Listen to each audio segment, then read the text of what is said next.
Le Seigneur soit avec vous. Et avec votre esprit. Évangile de Jésus-Christ selon saint Matthieu.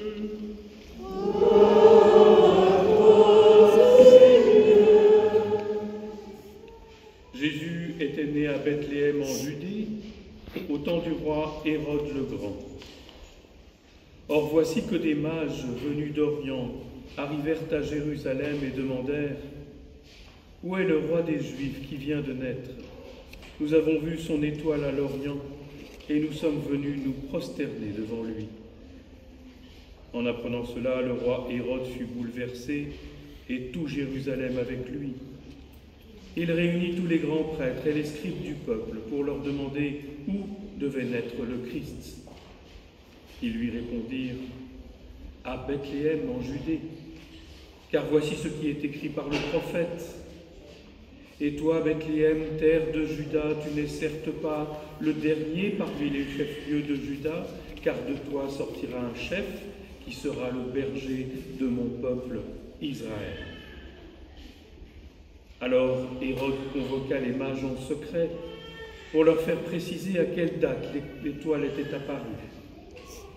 Puis il les envoya à Bethléem en leur disant « Allez vous renseigner avec précision sur l'enfant, et quand vous l'aurez trouvé, venez me l'annoncer pour que j'aille, moi aussi, me prosterner devant lui. » Après avoir entendu le roi, ils partirent. Et voici que l'étoile qu'ils avaient vue à l'Orient les précédait, jusqu'à ce qu'elle vienne s'arrêter au-dessus de l'endroit où se trouvait l'enfant. Quand ils virent l'étoile, ils se réjouirent d'une très grande joie. Ils entrèrent dans la maison, ils virent l'enfant avec Marie, sa mère, et tombant à ses pieds, ils se prosternèrent devant lui. Ils ouvrirent leur coffret et lui offrirent leurs présents de l'or, de l'encens et de la myrrhe. Mais avertis en songe de ne pas retourner chez Hérode, ils regagnèrent leur pays par un autre chemin. Acclamons la parole de Dieu. Louange à toi, Seigneur Jésus.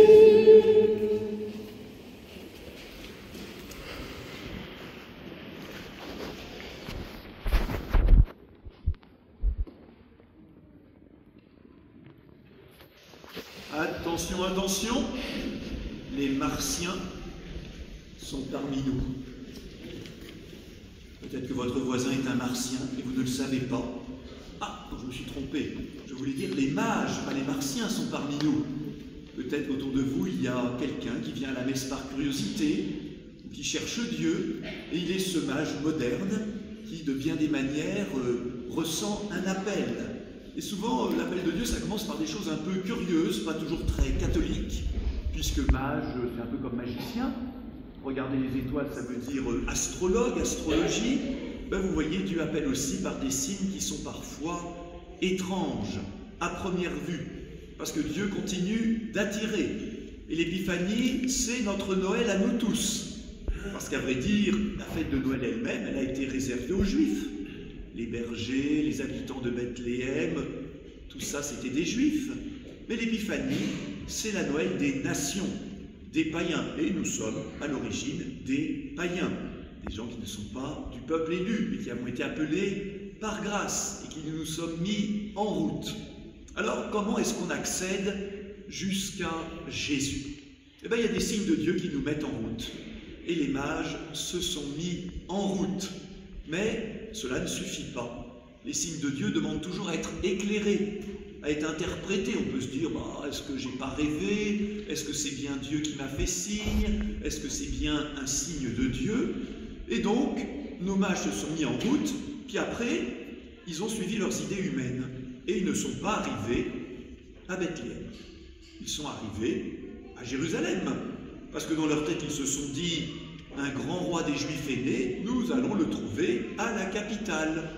Et donc ils sont partis à Paris au lieu d'aller à Bagneux. Ils se sont dit, c'est pas possible qu'à Bagneux, il y ait un grand Messie qui naisse, voilà, donc on va aller à Paris, on va aller à Jérusalem. Mais à Jérusalem, qu'est-ce qui les a remis dans le droit chemin? Deux éléments. D'abord, ils ont demandé conseil. Ils ont demandé conseil aux scribes, aux prêtres, à ceux qui ont la connaissance. Et cette connaissance, eh bien, elle se trouvait dans la parole de Dieu, dans la voix des prophètes.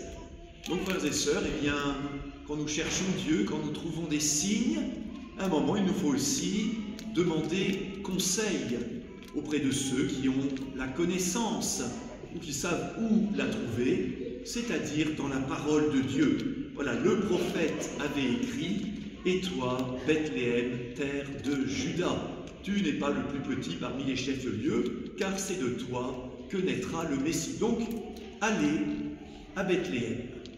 Alors évidemment, il y a un petit peu d'humour dans cet évangile.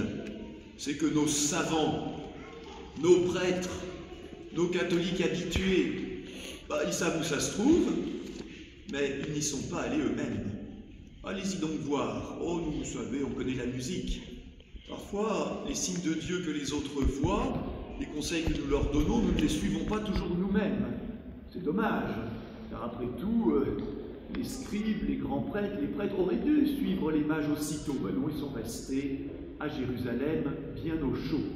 Alors voilà les mages remis dans la bonne direction, mais pour tomber pile sur Jésus, il faut à nouveau un signe de Dieu. Il faut à nouveau l'étoile, parce qu'après tout, à Bethléem, il y a beaucoup de foyers, il y a beaucoup de familles, il y en a des premiers-nés.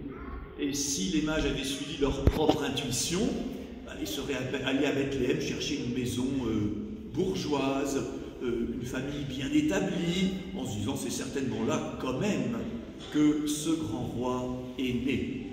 Et l'étoile les amène dans une petite maison, une masure, une chaumière, où ils hésitent à franchir le seuil, à franchir la porte, car avoir fait tant de kilomètres à la recherche d'un grand roi, pour se retrouver devant une petite maisonnette avec un enfant pauvre, une maman pauvre, un foyer pauvre, c'est se demander si on ne s'y est pas trompé et si on n'a pas perdu son temps. Avoir fait tant de kilomètres pour se retrouver à Bagneux, à sonner sur le bouton d'un vieil HLM en se disant « Quoi ? C'est là qu'est né le Messie, on a dû se tromper. » Eh bien non, Dieu n'est pas comme nous l'attendons. L'inattendu de Dieu est peut-être le meilleur signe que c'est bien Dieu lui-même qui est présent en cet enfant. Alors voilà, les mages ont franchi en tout dernier ce qui peut-être pour eux a été le plus difficile, le pas de la foi, et d'ouvrir leur présent et de l'offrir à ce petit enfant, l'or, l'encens et la myrrhe. Un terreau de caté, année après année, les prêtres répètent l'explication de l'or, de l'encens et de la myrrhe. L'or, c'est ce qu'on offre à un roi. L'encens, c'est ce qu'on offre à un Dieu. Dieu.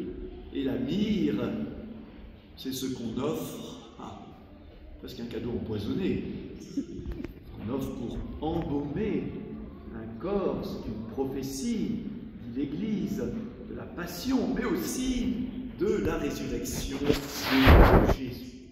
Voilà nos pèlerins arrivés à leur terme, et ils nous invitent, ces mages, à être nous-mêmes. C'est la deuxième chose que je voudrais partager avec vous, à être pèlerins d'espérance dans cette année particulière, 2025. 1, 0, 25, 50, 75, eh bien ce sont pour l'Église catholique des anniversaires particuliers de la naissance de Jésus. C'est un jubilé, exactement comme des mariés ou un prêtre célèbre un jubilé de 25 ans, 50 ans de mariage, d'ordination ou d'une autre grande occasion. Donc toute l'Église catholique est déjà entrée dans cette année jubilaire où le pape François nous a donné comme thème l'espérance, pèlerin d'espérance. Avec cette parole de Dieu, l'espérance ne déçoit pas. Et nous avons besoin, frères et sœurs, d'espérance qui vient de Dieu.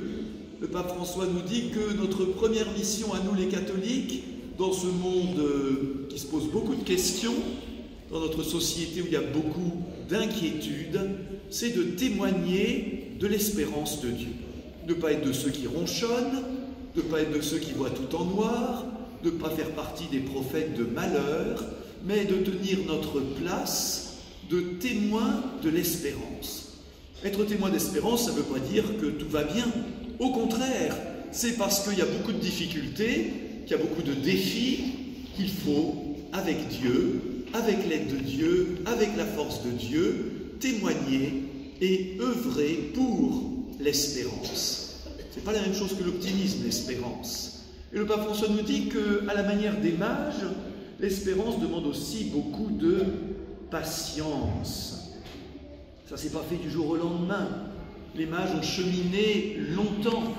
Il a fallu que leur espérance soit vérifiée par leur patience, par leur persévérance.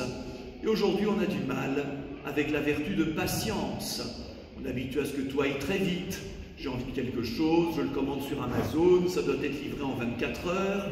Si ça met 48 heures, je me dis mais qu'est-ce qui se passe? Ça va pas. Donc l'impatience mine aussi notre capacité d'espérance. C'est pas du jour au lendemain, frères et sœurs, nous le savons bien, que la paix viendra sur ce monde. Et en même temps, nous avons à tenir ferme l'espérance que tout ne va pas de mal en pire et qu'il y a la capacité en l'être humain de faire quand même de temps en temps de bons choix. Or, le pape François nous donne quelques sujets pour exercer cette espérance. Je me contente de les nommer. Vous pourrez retrouver ça dans la belle lettre qu'il a écrite pour toute cette année jubilaire. Il nous invite d'abord à être pèlerins d'espérance en tant que chercheurs de la paix. La paix dont nous avons tant besoin commence dans nos foyers, commence dans nos familles, commence dans nos lieux de travail, dans nos quartiers, et que nous soyons, nous, acteurs de paix et non pas de division. Et après tout, ce n'est pas interdit non plus, avec l'aide puissante de l'Esprit Saint, que certains conflits mondiaux puissent aussi trouver peu à peu une voie de résolution portée par notre prière et notre espérance. Et puis le pape François nous invite aussi à être témoins d'espérance dans la transmission et l'accompagnement de la vie.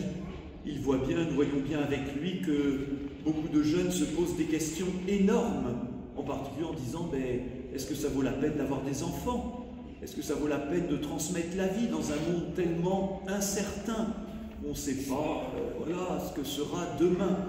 Le pape François nous rappelle que la vie est un don de Dieu et que nous, chrétiens, avons à être témoins que transmettre la vie vaut la peine et qu'accompagner les jeunes adultes en particulier, est une mission très importante.